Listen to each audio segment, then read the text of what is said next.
इनकी हम खाल छील कर और इनको चारों कोडेस को आपस में जोड़ देंगे और जिससे ये कुछ दिन के अंदर ये आपस में चिपक जाएंगे और चिपकने के बाद में पूरा एक कोडेस बन जाएगा, जिससे इसका कोडेस साल भर के अंदर ही बहुत पुराने एडेनियम की जैसा इसका कोडेस हो जाएगा कुछ ही दिन के अंदर। तो हेलो गाइस एवरीवन, कैसे हैं आप लोग? आप देख रहे हैं my YouTube channel the Mughals Heaven. Mughal Heaven में आप लोगों का स्वागत है। ये जो 4 प्लांट आप देख रहे हैं, इन 4 प्लांटों को जोड़कर हमने ये पिछली साल इन्हीं दिनों में हमने इनको लगाया था। ये लगभग बेबी एडेनियम है, लगभग 1.5-2 साल पुराने होंगे, 2 साल भी नहीं, उससे पिछली साल ये मैंने फरवरी में ही ग्रो करे थे। यानी तो मैंने फिर आकर इसको इन्हीं दिनों में आके इन चारों प्लांटों को जोड़कर और इस शेलो पोट के अंदर इनको लगा दिया था। तो इस इरादे से लगाया था कि इनकी हम खाल छील कर और इनको चारों कोडेस को आपस में जोड़ देंगे और जिससे ये कुछ दिन के अंदर ये आपस में चिपक जाएंगे और चिपकने के बाद में पूरा एक कोडेस बन जाएगा, जिससे इसका कोडेस साल भर के अंदर ही बहुत पुराने एडेनियम की जैसा इसका कोडेस हो जाएगा कुछ ही दिन के अंदर। तो इस इरादे से मैंने इनको इसके अंदर रिपोर्ट किया था। लेकिन साथियों क्या हुआ कि ये मेरी गलती थी कि मैंने इनको सेलोपोट के अंदर रिपोर्ट किया है, क्योंकि ये सॉइल इसके अंदर कम थी और मैं कुछ दिन के लिए चला गया था बाहर, तो करीब 1 महीने के लिए गया था। तो उसमें ये प्लांट जो थे वो शिलिंग हो गए थे बहुत ज़्यादा। तो इनके जो कोडेस थे वो जब शिलिंग हुए हैं तो ये जो हमने जोड़े थे ये यहाँ से छूट गए, सारे ये देखिए यहाँ से जुड़े हुए थे और यहीं से ये छूट गए सारे। अगर होगा तो इसको भी छुटा देंगे हम और फिर इनको हम दोबारा से इस तरीके से बनाएंगे अच्छी तरीके से। और अब के हम ये चारों एक साइड नहीं जोड़ेंगे, चारों एक साइड जोड़ने में थोड़ी परेशानी हुई थी मुझे, तो वो इसी वजह से हो सकता है कि इसी वजह से भी ये जल्दी से छूट गया। थोड़ा बहुत चिपकता है और जब कोडेज ये शिलिंग होता है तो उसको जगह मिल जाती है, वो अपनी तरफ को खींच लेता है उसकी खाल को, और इस वजह से ये आपस के जो चिपके हुए थे वो छूट गए हैं। अब हम इसको 2-2 प्लांट करके आपस में जोड़ेंगे, लगाएंगे तो चारों एक ही जगह, लेकिन 2-2 प्लांट को पहले आपस में इनकी खाल को काट के अच्छी तरीके से कोडेस को काट के छील के और दोनों कोडेस को छील के आपस में चिपका के और फिर इनको बांधेंगे और बांधने के बाद में फिर अच्छी तरीके से चारों प्लांटों को हम अगली साल जोड़ेंगे। यानी पहले 2-2 करके इनको हम जोड़ते हैं और फिर अपने प्लांटर के अंदर लगाते हैं। तो अब की हम ये गलती नहीं करेंगे कि हम सेलो पोट के अंदर लगाएं, क्योंकि इसके अंदर मिट्टी बहुत कम आती है तो ये पोट जल्दी सूख जाता है। उससे अगर हमें कहीं जाना पड़ जाए बाई चांस तो ये कोडेज जो हैं पानी इनको नहीं मिल पाता है और इनके कोडेज शिलिंग होने लगते हैं। तो अब के साथियों हम थोड़े से बड़े पोट के अंदर इनको लॉन्ग पोट के अंदर इन प्लांटों को लगाएंगे और उसमें ये बहुत अच्छी तरीके से ग्रो करेंगे। और जो हम सोच रहे हैं कि इन चारों प्लांटों का एक कोडेस बन जाए, वो मेरा बहुत आसानी के साथ ये काम हो जाएगा।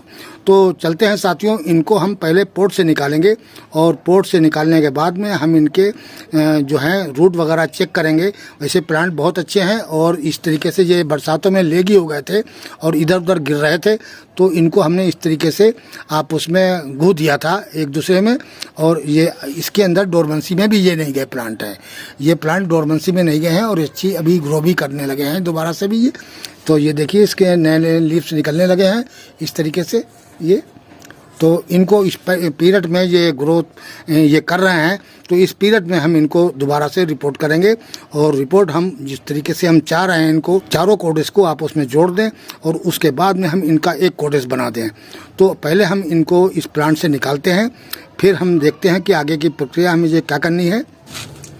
पहले इनको हम पोट से निकाल लेते हैं बाहर और फिर पता चलेगा कि इसके रूट किस तरीके के हैं।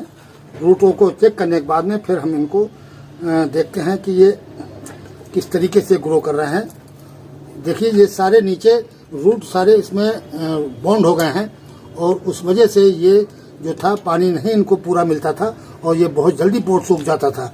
इस वजह से ही ये कोडेस इसके शिलिंग हो जाया करते थे और इसी वजह से ये कोडेस इसके ज़्यादा मोटे भी नहीं हुए, क्योंकि इनको भरपूर पानी नहीं इनके मतलब का मिल पाया।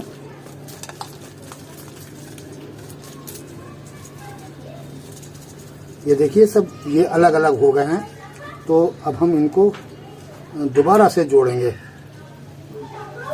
तो पहले हम इनको अलग ही अलग कर लेते हैं। ये जो गुहा हुआ है मैंने ये भी इनको छुटा के और दोनों चारों प्लांटों को हम अलग अलग कर लेंगे इस तरीके से। ये जो हमने कर रखा है इसको भी हम अलग अलग कर देते हैं।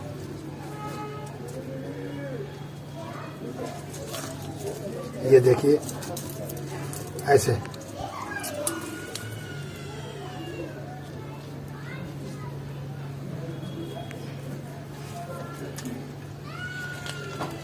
ये जो दो प्लांट हैं ये यहाँ से जुड़े हुए हैं पहले से, ये यहाँ से जुड़े हुए हैं। देखिए ये पहले हमने जोड़ दिए थे इसको यहाँ से, तो ये तो सही हो गया है। अब ये अलग हो भी नहीं सकते हैं, लेकिन इनको हम, ये देखिए रूट बोन निकला है।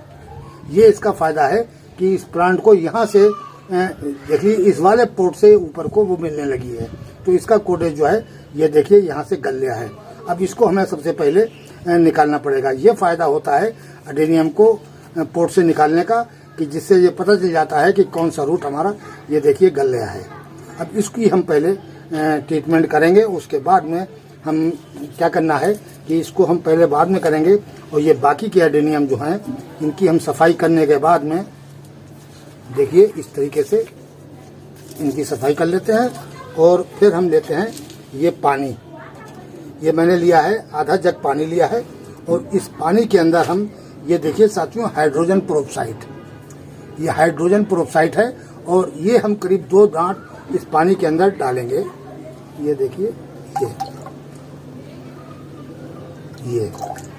ये हाइड्रोजन पेरोक्साइड मैंने इसके अंदर डाल दी है। अब इन प्लांटों को हम इसके अंदर डालते हैं, तो जो भी रूट गल गया होगा वो जाके ये हाइड्रोजन पेरोक्साइड जो है ये सारे फंगस को मार देगा। जो भी फंगस इसके अंदर होगी उसको फौरन खत्म कर देगा।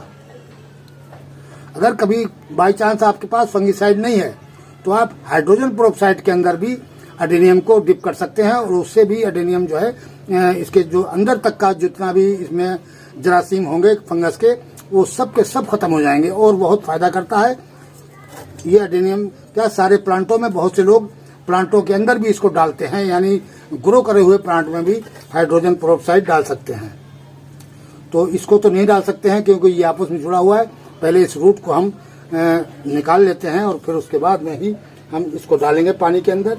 तो इसको हम जब तक अलग कर देते हैं और इसको ये रूट रोड जो हो गया है इसको हम काट के देखते हैं कि ये कहाँ तक गला हुआ है। तो ये जो है कोडेस हमने काट दिया है साथियों, और कोडेस मेरा बच गया है थोड़ा सा और काफ़ी गला हुआ निकला है। ये देखिए इस तरीके से काफ़ी गला हुआ निकला है। फिर हमने भी इसको भी हाइड्रोजन पेरोक्साइड के अंदर डाल दिया है। अब हम इसके अंदर ये फंगिसाइड लगा देते हैं ये इस तरीके से, और ये सॉइल से ऊपर रखेंगे। हम इसको हम सॉइल से अभी ऊपर रखेंगे, इस वाले को रिपोर्ट कर देंगे तो ये सॉइल से ऊपर रहेगा और कुछ दिन में ये अपने आप सूख जाएगा। और इसको यहाँ से ये जो चिपका हुआ है यहाँ से इसको भोजन मिलता रहेगा, तो जिससे ये ग्रो भी सही करता रहेगा।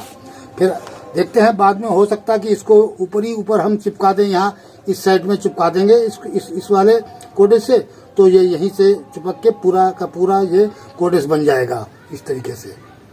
तो हम पहले इसको फंगिसाइड अच्छी तरीके से लगाने के बाद में ही आगे देखते हैं कि क्या करना है। पहले हम इसको सेफ कर देते हैं प्लांट को अपने, और इसको थोड़ी देर के लिए हम धूप में रख देंगे इस तरीके से। अब साथियों जब तक ये हमारा हाइड्रोजन पेरोक्साइड में भीग रहे हैं तब तक हम अपनी सॉइल जो है वो बनाते हैं। तो ये हमारी सॉइल कई दिन से सूख रही है पड़ी हुई यहाँ, और इसी सॉइल में हम इसको ग्रो करेंगे।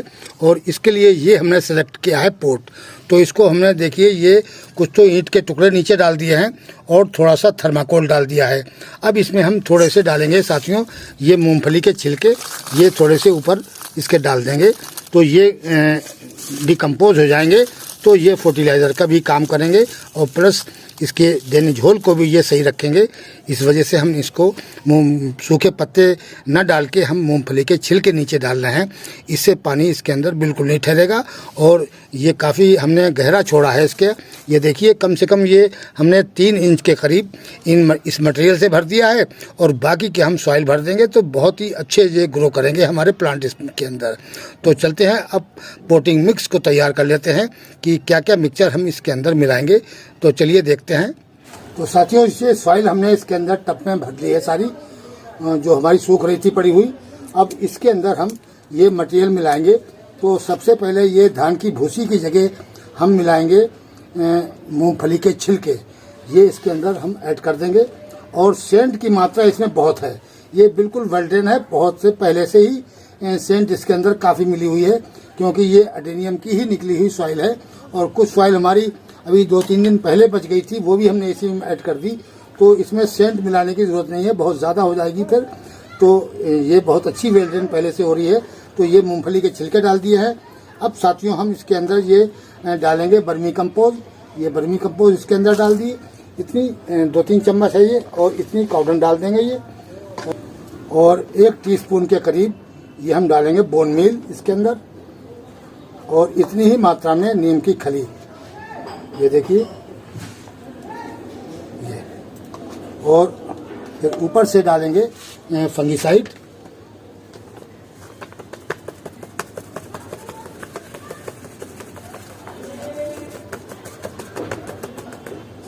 ये फंगिसाइड हो गया। अब इसको अच्छी तरीके से मिला लेते हैं।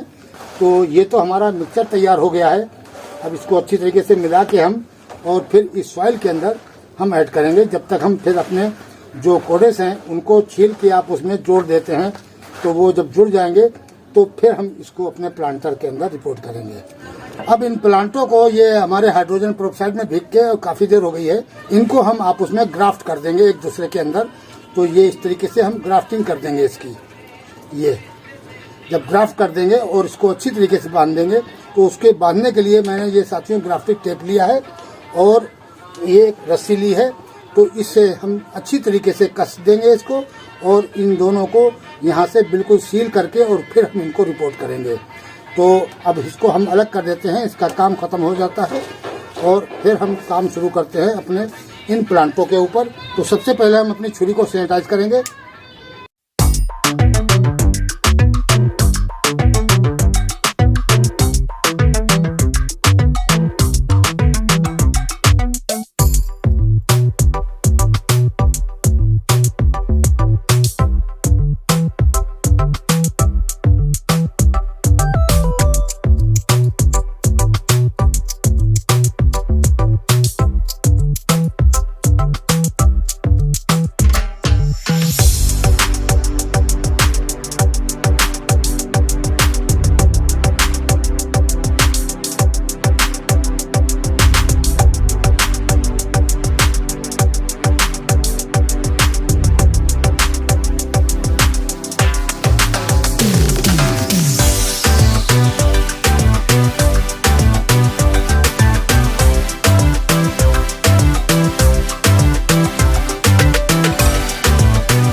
बीच में हमारा कैमरा बंद हो गया था, तो थोड़ी सी वीडियो निकल गई, क्योंकि मैंने इसको सॉइल के अंदर रख के और फिर सॉइल डालनी थी, बस इतना काम था।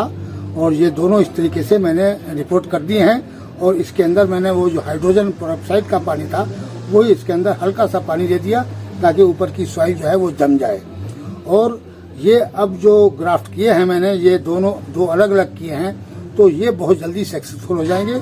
ये तरीका ज़्यादा बेहतर लगा है मुझे कि दो दो करके कर लीजिए। जब ये आप उसमें ग्राफ्ट हो जाएं, तब इनको इसकी पॉलीथीन हटा के और फिर इन दोनों को भी आप उसमें हम ग्राफ्ट कर सकते हैं। तो ये तरीका सही है कि जब ये ग्राफ्ट 1-2 महीने के अंदर हो जाएगा, तो फिर मैं इन दोनों को आपस में जोड़ के और फिर चारों कोटेस आपस में जोड़ देंगे। उससे उस तरीके से फिर ये बहुत जल्दी ही इस बरसात के अंदर ही काफ़ी ये डबल टिबल मोटा इसका कोटेस को हैवी हो जाएगा और एक हैवी पुराना प्लांट हमारा ये लगने लगेगा। अगर ये हम बेबी एडेनियम में करें, यानी जो मुश्किल से 4-5 महीने के हों, तो उसमें ज़्यादा सक्सेसफुल है। तो अब के हम अगर बेबी एडेनियम बोएंगे तो 4-5 महीने बाद उनको 2-2 करके हम ग्राफ्ट करेंगे और फिर उनको बहुत जल्दी से वो ग्राफ्ट हो जाते हैं। ये तरीका बहुत बेहतरीन है। अब के हम ये बड़े प्लांटों को ना करके एक छोटे प्लांटों को आप उसमें हम ग्राफ्ट कर देंगे। तो साथियों, हमारा वीडियो कैसा लगा? आज के वीडियो में इतना ही। मिलते हैं अगले वीडियो में नए टॉपिक और नए कंटेंट के साथ। अगर हमारा वीडियो अच्छा लगे तो प्लीज़ लाइक कीजिए, शेयर कीजिए और सब्सक्राइब कीजिए। शुक्रिया, धन्यवाद।